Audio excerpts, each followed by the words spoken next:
Assalamu alaikum wa rahmatullahi ta'ala wa barakatuh. Donc, on va continuer notre langage de programmation VB formulaire en utilisant quelques éléments ou quelques nouveaux éléments de boîte à outils. Donc, aujourd'hui, on va ajouter un nouveau élément. Donc, je vais insérer un nouveau formulaire. Donc, pour ce nouveau formulaire, parce qu'on va étudier au minimum 2 ou 3 éléments de la boîte à outils ou 2 ou 3 contrôles. Donc, je vais taper par exemple le premier contrôle sur le nom statut et au minimum le deuxième. Ou sur cette fenêtre, on va taper, on va travailler sur le statut. Donc, statut strip. Statut strip, ajouter. Voilà.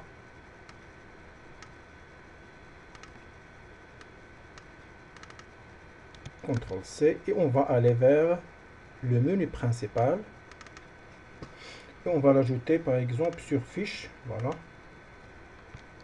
Donc statut strip et double-clic pour relier ou pour lier ce statut strip. Donc je peux effacer ça. Donc CTRL-V, point share, c'est-à-dire montrez-moi cette fenêtre. Enregistrer et fermer cette fenêtre. Donc on va chercher l'objet qui s'appelle statut strip qui existe toujours sur menu et barre d'outils. Statut strip, voilà. Je vais la glisser et par défaut, vous voyez, elle s'affiche en bas de la fenêtre. Donc, et totalement, il est donc quand j'augmente la taille ou je diminue la taille de la fenêtre, donc automatiquement il se détend. Alors, qu'est-ce qu'on va faire? Quel est l'objectif de cet élément? Son objectif est d'afficher une file concernant les opérations que nous désirons réaliser sur cette feuille, comme le langage ou comme le Windows. Vous trouvez ici la fenêtre qui s'appelle Prêt. Prêt, ça veut dire donc nous sommes prêts de travailler sur le logiciel Windows Application. Et vous trouvez à côté de donc Prêt, la file est vide. Ici il y a un petit carreau 0,360 57 et plus, bien sûr, ça c'est les pixels. Donc, on peut même nous afficher une file suivant le besoin de notre application. Donc, par exemple, donc avant tout ça, donc cette file ou ce qu'on appelle status strip, on peut l'afficher soit par défaut, bien sûr, elle est en bas, soit en haut, soit à gauche, soit à droite. Tout simplement, je sélectionne l'objet et on va chercher soit à l'aide de la fenêtre propriété l'élément qui s'appelle doc. Vous pouvez déplacer à l'endroit que vous désirez, comme les objets qu'on a déjà vus, ou vous pouvez aller vers cette flèche et vous cherchez doc. Voilà, bottom, ça veut dire par défaut elle est en bas, et vous pouvez la placer à l'endroit que vous désirez. Voilà, elle est maintenant à gauche, et vous pouvez la placer à n'importe quelle position. Voilà, maintenant elle est en haut, et de préférence de la laisser en bas. Donc le premier exemple qu'on va réaliser, on va insérer les objets suivants. Donc on peut insérer soit un label, soit un progresseur de la barre, drop down bouton et slip bouton. Donc on va insérer un label. Donc cet label, par défaut un texte au lieu de toll strip statut. Donc on va taper par exemple par défaut le contenu de texte, par exemple, en cours d'exécution.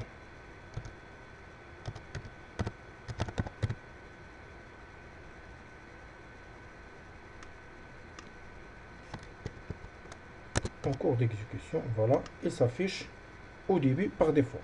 Mais à l'état d'exécution, donc on peut changer avec suivant l'objet sélectionné. Donc dans ce cas, on va insérer un bouton de commande. Voilà. Cet bouton de commande contient un texte quelconque, par exemple enregistré. Si c'est un élément d'enregistrement, donc enregistré. Donc maintenant on fait des exemples de hasard. Voilà. Alors moi je veux, quand je lance l'exécution, donc elle va nous afficher, au lieu de en cours d'exécution, elle va nous afficher un autre texte quelconque. Donc cet objet ou cet label donc s'appelle LBL. Donc on va la renommer, donc s'appelle par défaut strip statut label 1, mais on va taper une abréviation, donc c'est LBL, par exemple statut ou état. Voilà, donc double-clic sur enregistrer et LBL état.texte à quoi est égal un texte quelconque. Donc le texte, on peut taper par exemple élément déjà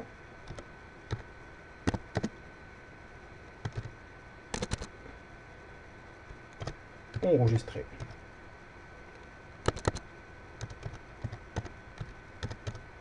Voilà. Et avec des points à la fin. Exécuter. Et voilà, donc fiche status strip. Donc voilà, en cours d'exécution. Je clique sur enregistrer. Vous trouvez élément se remplace par élément déjà enregistré. Donc vous pouvez travailler suivant votre besoin. De même, on peut ajouter d'autres éléments. Donc je clique sur statut strip et je peux ajouter par exemple un autre label. Et cet label, par défaut, son texte sera vide. Donc il ne faut pas remplir. Donc jusqu'à l'exécution, qu'est-ce qu'on veut afficher? Par exemple, sur cet label, on peut afficher une date. Et une date qui sera affichée soit en cliquant sur un bouton de commande ou directement sur la feuille. Donc de préférence, moi je veux quand je lance l'exécution, elle affiche la date. Ou vous pouvez de même utiliser un bouton, donc suivant votre besoin. Donc je peux afficher donc texte par exemple. Afficher la date.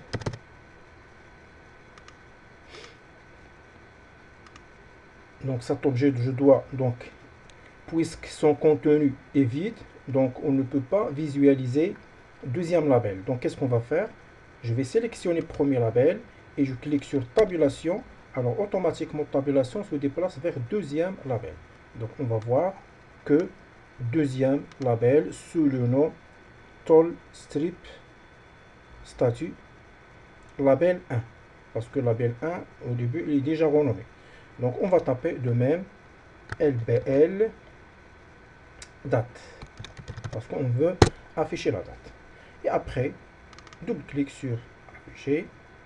Et on peut taper LBL date.texte à quoi est égal. Donc est égal la date actuelle. Donc N. Point. Donc vous avez ici plusieurs choix. Donc vous avez la date, day, day of year, hour, et ainsi de suite. Donc par exemple, si vous choisissez year, donc voilà, elle va vous afficher que l'année. Donc j'exécute. Voilà. Enregistrer, donc élément déjà enregistré, afficher la date, donc c'est 2020. Mais si je veux afficher la date complète, donc tout simplement, soit je remplace par date, soit avec la date abréviée qui s'appelle to short date string. Voilà la première ou le premier choix. J'exécute. Enregistrer et afficher la date 5 le 1/6/2020. Voilà. On peut ajouter un autre exemple. Un autre exemple, donc nous avons ici un label et deuxième label. Et on peut ajouter sur une autre label, par exemple, toujours notre label qui va prendre même le contenu sera vide et le nom c'est LBL. On veut sur cette label afficher le nombre de caractères saisis sur une zone de texte. Donc LBL par exemple nombre. LBL non nombre. Et on va insérer text box.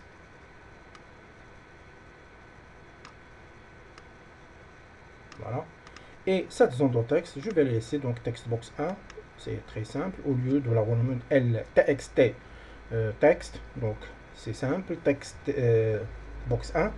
Et je vais taper un code sur change de la zone de texte. Donc double-clic sur notre zone de texte. Et vous trouvez ici textbox 1 text change. Ça veut dire quand je change le contenu, c'est-à-dire en éditant des caractères sur la zone de texte, alors sur label qu'on a renommé avec LBL nombre, il va nous afficher le nombre de caractères. Donc c'est LBL nombre point texte à quoi est égal à la longueur. Donc la fonction on a déjà vu, c'est len entre parenthèses de textbox 1.text. C'est-à-dire la longueur des chaînes de caractères qu'on a tapé sur textbox 1.text. En exécutant, aller vers fiche status strip, je tape un texte quelconque et vous voyez ici le nombre de caractères augmente comme vous travaillez sur il y a des logiciels comme le Microsoft Word. Quand vous saisissez, il vous donne les positions de votre curseur. Donc de même ici, au lieu de position, donc en affichant le nombre. Donc quand j'efface les éléments ou les caractères, vous trouvez le nombre de caractères se diminue. Donc nous avons, il reste maintenant 3 caractères et 0 caractère. Parce que j'ai commencé par un espace. Donc 4 caractères, 3, 2, 1 et 0. Et avant de ce 0, on peut afficher une phrase quelconque. Par exemple, ici, avant de taper len, on peut écrire une phrase. Donc, c'est concaténer la phrase avec la fonction qui s'appelle len de textbox 1. Par exemple, nombre de caractères et voilà, 2 points. En laissant un espace après les 2 points. Voilà. Enregistrer se remplace, afficher la date et de même le nombre de caractères qui s'affiche en même.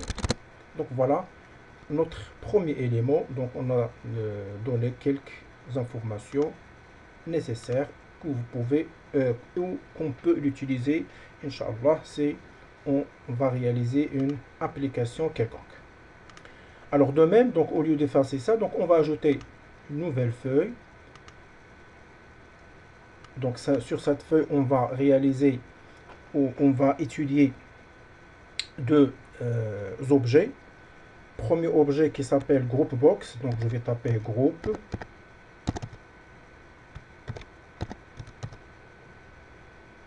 Group box et panel.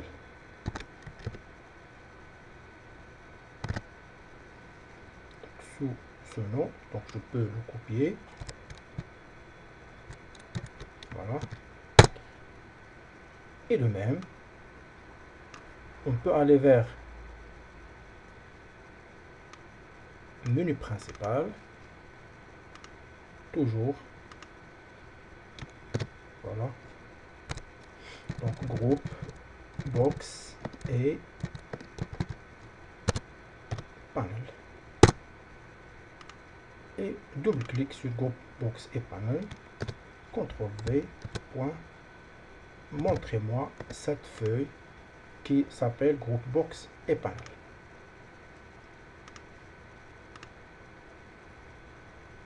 Alors, groupe box et panel se trouvent sur un autre groupe des éléments qui s'appelle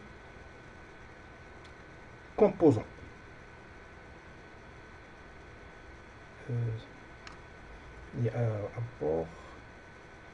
C'est un élément qui regroupe les éléments. Menu, voilà, conteneur. Voilà, conteneur composé par groupe box et panel.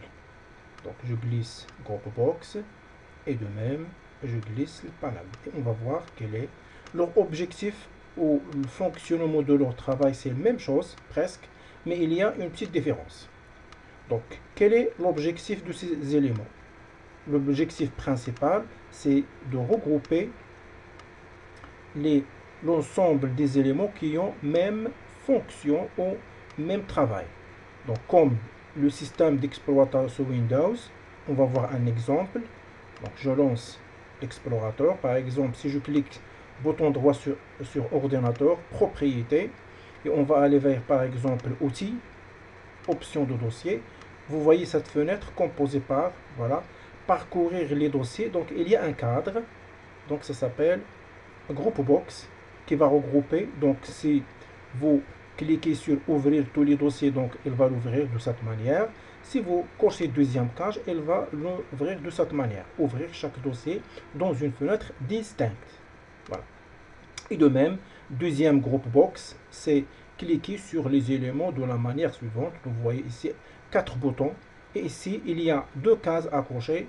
Volet de navigateur, soit afficher tous les dossiers, soit avec de cette manière. Voilà. Donc ça, c'est un exemple qui s'utilise sous le système d'exploitation Windows. De même, on va voir quel est comment réaliser et comment faire ces opérations. Donc, ces groupes box ou groupe panel, leur objectif, c'est le premier objectif, lorsque vous insérez des objets au sein de ces cadres, tous les objets auront même propriété. Ça veut dire, je vais insérer une zone de texte sur groupe box,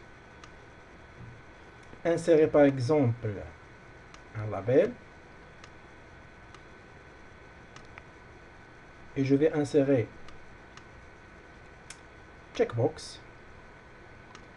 Voilà, 3 objets, et de même pour panel. Donc un bouton de commande, et je peux insérer par exemple un label. Voilà. Et si vous insérez un label hors de ces 2 cadres,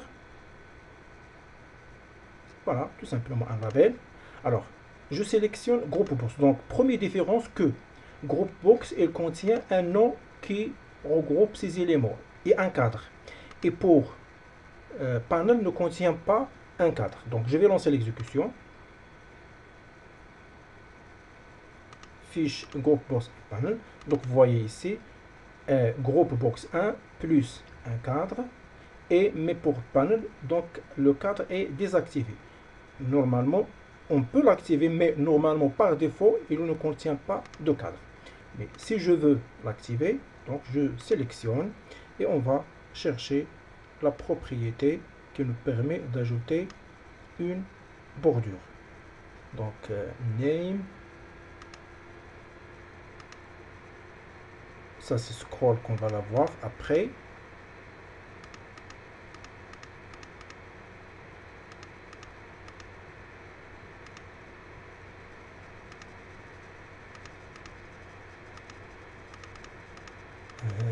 Trop utile, donc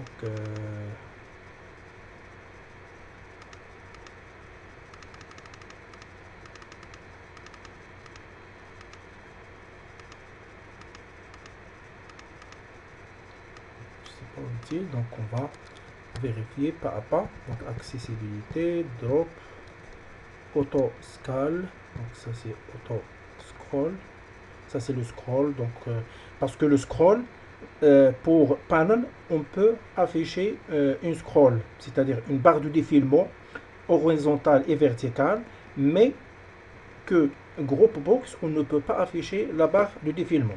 Ça veut dire, elle est maintenant false. Si je clique sur true, alors vous voyez ici, donc je peux insérer un autre objet, par exemple un autre label, et je vais la déplacer un peu à côté de ce trait. et j'augmente. Vous voyez.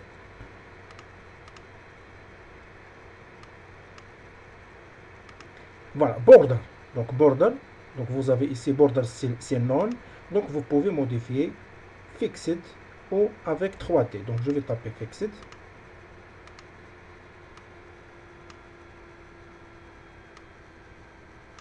Donc j'ai pas modifié scroll.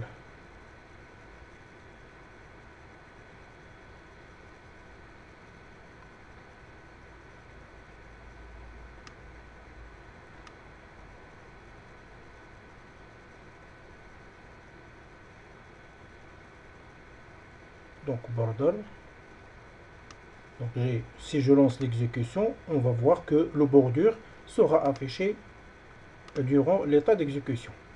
Mais maintenant, on va voir la barre de défendant parce que nous avons ici 3 objets. Donc le deuxième ou le troisième ne s'affiche pas. Donc border style. Donc de même, je vais lire dès le début parce que parfois j'arrive pas. Donc auto scroll, c'est false.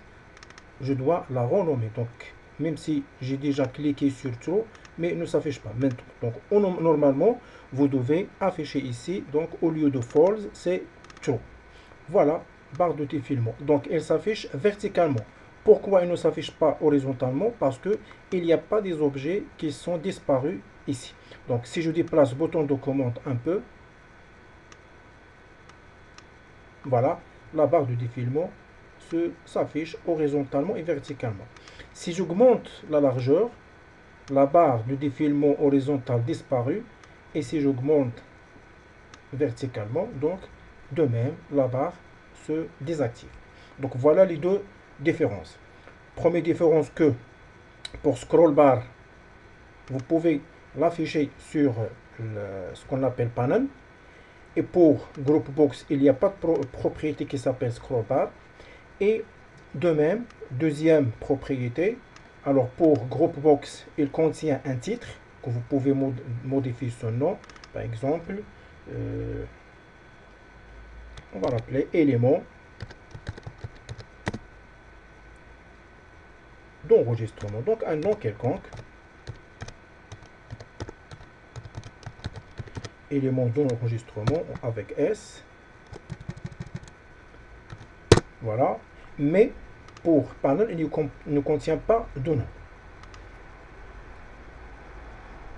Et l'autre propriété, donc si je sélectionne, donc ils ont même propriété, je sélectionne soit panel, soit group box, je vais modifier la taille de titre. Donc puisqu'ici il y a un titre qui s'appelle élément enregistré, on va aller vers font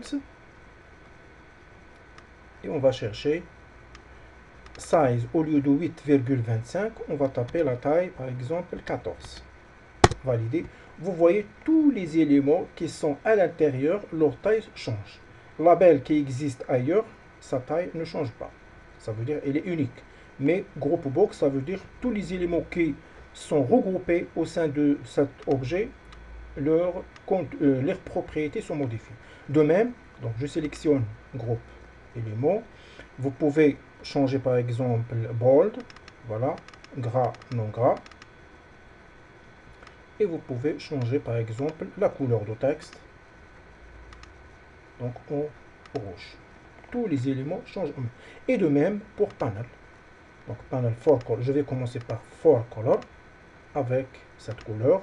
Tous les éléments, leur couleur, ça change. Et de même pour fonts, on peut modifier par exemple le style de texte, d'écriture. Donc nous avons ici je vais chercher cet élément et je clique sur OK. Tous les éléments, ça change. La taille 20. Voilà. Et vous trouvez les éléments, leur taille, ça change automatiquement. Donc voilà l'objectif ou l'utilisation de bouton, de panel et de group box. Voilà. Et à la prochaine. Assalamu alaikum wa rahmatullahi ta'ala wa barakatuh.